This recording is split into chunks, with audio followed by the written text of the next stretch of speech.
This is Greg Trotwine with Maritime Reporter TV, and we're very pleased to be joined by Heidi Landen Greene, the president of C-Job Houston, to discuss this global naval architecture firm and its growing business in the United States. So, Heidi, to start us off, can you give a brief personal and professional background? And specifically, I see you graduated from the Webb Institute, that is arguably the preeminent naval architecture and engineering institution in the U.S. I guess my long-winded question is, when and why did you realize that yours would be a career in maritime? Yeah, well, first of all, thank you so much for inviting me to come and talk to you today, Greg. Very happy to talk about C-Job and a little bit about myself. So my career in maritime, as you said, started at Webb Institute. Like a lot of people in this industry, I was good at math and science and looking for an engineering discipline that sounded interesting. And I'm old enough that I was flipping through a college book one day and found this crazy school called Webb Institute of Naval Architecture. And it was an engineering school with, really high standards. And I thought, what in the world is naval architecture? Oh, it's designing ships. That sounds really cool. I like boats. So I looked at the enrollment of I think 80 people, and they accepted 25 a year, and thought, hey, I'll give it a shot, see what happens. And of course, for those that don't know, there's a full scholarship that goes along with it. So which was also incredibly enticing, and it also has an internship built into the program every year. So it was really an unbeatable combination of interesting discipline, amazing educational experience, supplemented by hands-on internships. And one of the best decisions I've ever made was going to Webb. And of course, the campus is stunningly beautiful, so it's tough to beat. What specifically attracted you to this position at C-Job?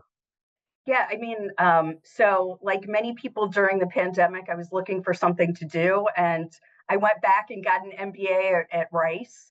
And one of the things that I was looking for when I left the MBA program was, how could I apply all of those new exciting MBA skills? And I had a great career at ABS, but I was looking for something more entrepreneurial. And my colleague Jennifer reached out to me, knew that I was, looking for something, possibly looking for something different, and said, "Hey, we're looking for a president of the C-Job office in Houston. Is that something that you would interest you?" And it really was sort of a perfect combination of, running a business, so operations, business development, and then using my technical background. So it was a really great fit. On top of that, C-Job is an incredibly entrepreneurial place. So I had a real opportunity to drive and have the opportunity to really drive the business and make a difference in sort of a smaller organization, and have a real impact. And of course, coming from ABS, which was a very mission driven organization, health, safety, and the environment. It was great to find C-Job, which also had a focus on the environment. So I felt like the mission of both organizations was very similar, and something that I feel incredibly strongly about. So I know our audience knows the C-Job name, but can you just give us an update? By the numbers, look at the organization today using the metrics of your choice. Sure. So C-Job is we have about 200 employees. We are in 8 offices in 6 countries. So even though we're small in the U.S., it's a pretty big naval architecture firm worldwide. We've also done, I talked about the environmental mission, and so we've done about 80,000 hours of work around decarbonization and lowering emissions. So it's really exciting, and I think we delivered about 182 projects last year. Let's look specifically now at C-Job in the U.S. And again, I know you weren't there when the office opened, but can you give me a little insight? And again, I know the international tendrils of the organization.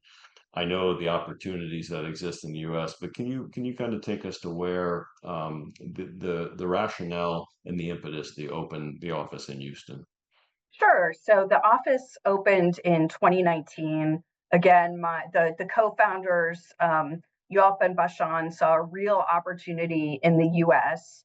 and again had great expertise in Europe, especially in the dredging market. We're really known for dredging, and thought, gosh, there's so much opportunity in the U.S. We should be there. And so they opened the office with the vision that it would be a sort of a sales and coordination office. So we would find the opportunities in the U.S. and then do the bulk of the engineering work back in Europe. I was brought in to sort of, I'd say, reboot or sort of pivot the office a bit. So while we still have that sales and coordination view, we're pivoting the office more to um, direct engineering support to clients in the U.S. So what that means is, rather than, I mean, we're still trying to find those big design and engineering opportunities where they're available, but we're also looking for smaller projects, partnering with clients, particularly along the Gulf Coast, to support them with engineering backlog, smaller projects. Because when I go around and I talk to clients, very, very few are saying, yeah, we have sufficient engineering capacity. We talk about obviously the U.S. shipbuilding market all the time, and ever since President Trump came back into the White House earlier this year, I have never seen so much attention paid to industry and particularly shipbuilding and maritime in the last 32 years combined, to tell you the truth. A lot of this is talk, but I guess my point is what I'm trying to get from you is what do you see as becoming action? I think, like you, I've heard a lot of chatter. We've been having a lot of discussions, talking to vendors, talking to shipyards. There are opportunities out there, and it's really exciting, but I think we're all sort of waiting for it to come to fruition.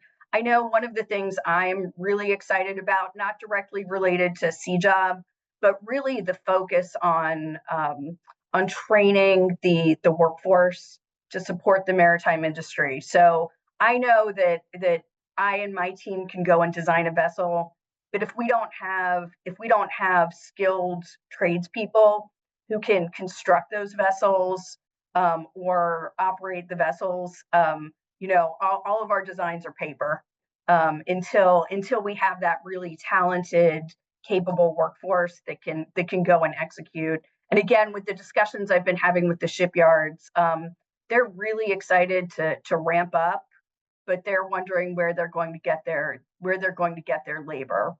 So I think that's a great discussion that we're having in this country, is where and how we train those people, because, like you, I think this is an amazing industry. It gives people so much opportunity. It's a great way to support your family. So I'm really excited about sort of building those capabilities. The other thing is, I know the opportunities are coming. Whether it's looking at the investments in shipyards, a lot of them are coming from overseas, which is interesting. So we'll see how much of that IP is imported you know, from how much we get foreign IP that comes in. But even with that, we'll still need naval architects to support the work that's being done. Again, we'll need the labor to support it as well. I know, again, from my history of interviewing, that dredging is a particular point of interest and expertise within C-Job. Now, you referenced it in a previous answer, but can you talk a little deeper? I mean, we cover all maritime markets, and the dredge market has been amazing over the last 4 or 5 years, and quite simply they've gotten the funding, they have the need. I live on the south shore of Long Island, I see the dredgers out there, I see the need. But when you look at the dredging sector today, where do you see opportunity? Well, I think there are lots of opportunities. There are also some challenges in the U.S. dredging market. We know that it's really driven by by what projects the U.S. Army Corps funds. So in it differs from other markets, I think, in that it's so beholden or so reliant on U.S. government and Army Corps funding. We also know that the dredges that we need for the U.S. are smaller than what's needed in other places. So it's difficult to for foreign companies to compete, whether it's on designs or coming in. So it's kind of nice that we have a nice strong U.S. market. Um, yeah, I mean it's a great market. As I said, I think some of the challenges that the market's having right now is that building new dredges is incredibly expensive. We heard it at WadCon. I think you were the one who was emceeing the CEO panel. Great takeaways from that. But they talked about challenges with financing and with bonding and contracting, which I think are all well. At least the contracting piece seems like the Army Corps is going to a little bit, simpler requirements for contracting. That's going to benefit everyone, I think, in the industry. Um, we also know there's some challenging headwinds, I think, from some stuff that's going on with the U.S. government. So tariffs on equipment is challenging, and I don't think with interest rates and challenges with funding and banking, we're going to see those go away. So I think we aren't going to see a lot of new equipment being built. With that being said, I think there's a lot of opportunity for retrofitting. So we're working on a retrofit project right now. I think the hulls are in great shape. It's just a question of going in and maybe looking at that energy efficiency piece, looking at electrical systems, upgrading equipment. Again, these are also require quite a bit of investment, but not the investment that we'll see that you require for building new equipment. Dredging's one side of the coin. But when apart from dredging, are there other areas by region or vessel type that you see particularly interesting specifically for Sea Job at this point? So one thing that we're particularly interested in is, and it kind of relates to the Ship Act, is what is there in the government space that's not defense work. So again, projects for the Army Corps, projects for NOAA are very interesting for us. We also have a client that does military support. So I think those are really great opportunities. We're gonna let other people deal with the gray hulls, but opportunities there. I think there's a lot going on in ferries. So ferries and cruise is an interesting market. Very competitive, difficult to break into, but we do have in the Sea Job organization we have quite a bit of experience with ferries and also with battery powered ferries and ones with low carbon emissions. So that's something where we'd like to take expertise from overseas and bring it to the U.S. market. Talking to clients, there's also a big opportunity in decommissioning in the Gulf. So again, sort of smaller projects supporting the contractors with sea fastening and just quick design changes, maybe some structural supports, is really intriguing. And then again, those naval architecture and marine engineering support projects. Can you discuss the details of one, two, or three recent or ongoing projects for Sea Job that you find particularly interesting?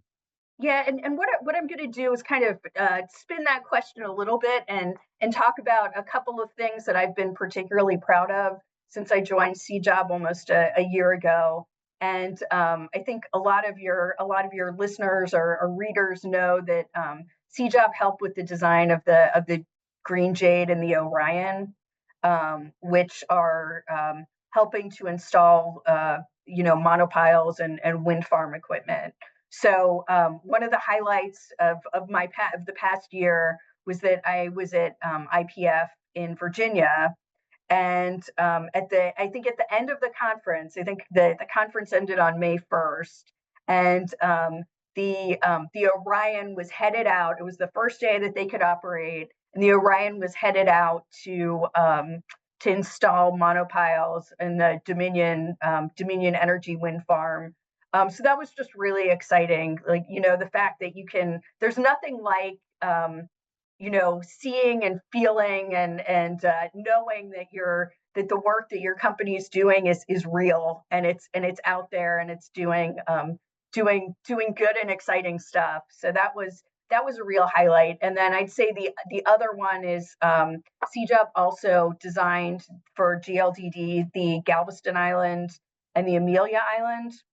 The Amelia Island, I believe, is out on sea trials now, so it's about to deliver. And the Galveston Island.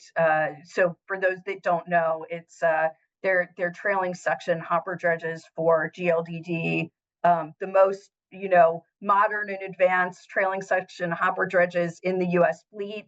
CJOB helped design them.